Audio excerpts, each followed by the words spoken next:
There's something oddly satisfying about this. Ooh, ooh, that sounds rough. I think it's stuck.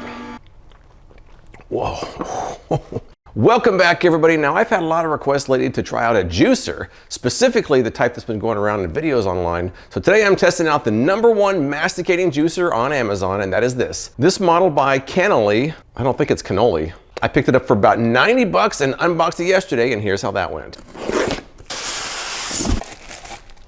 Receptacle #1. Receptacle #2. This looks like the food pusher. The primary chute.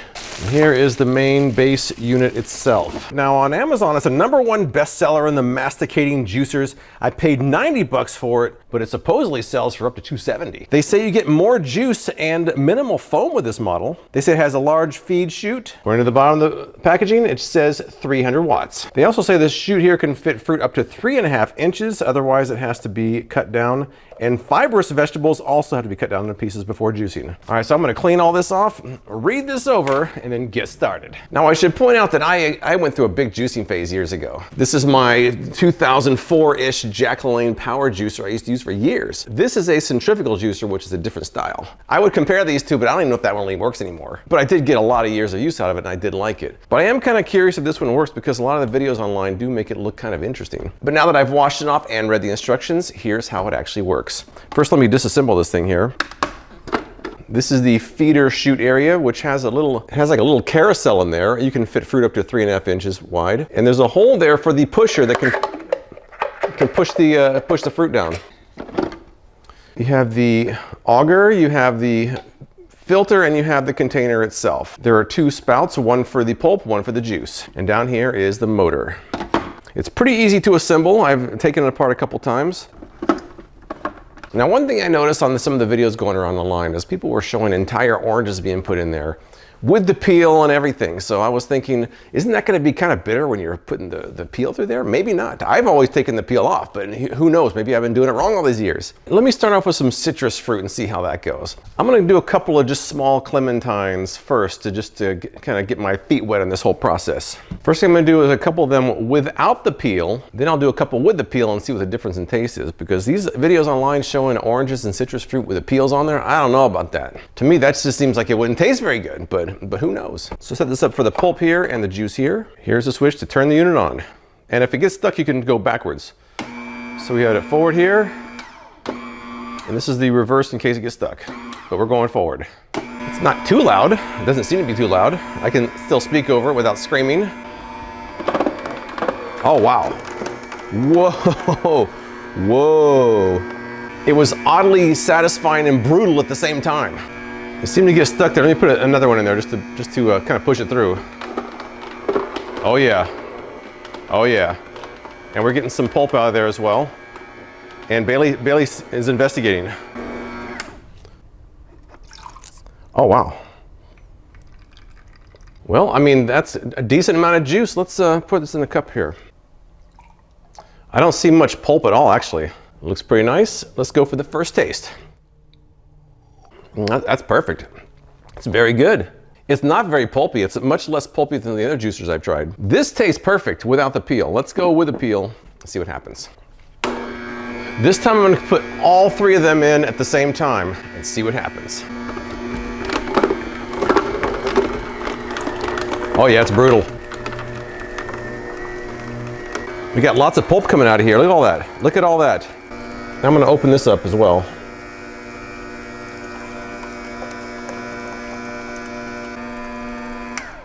The pulp is actually relatively dry for pulp, so that's not bad.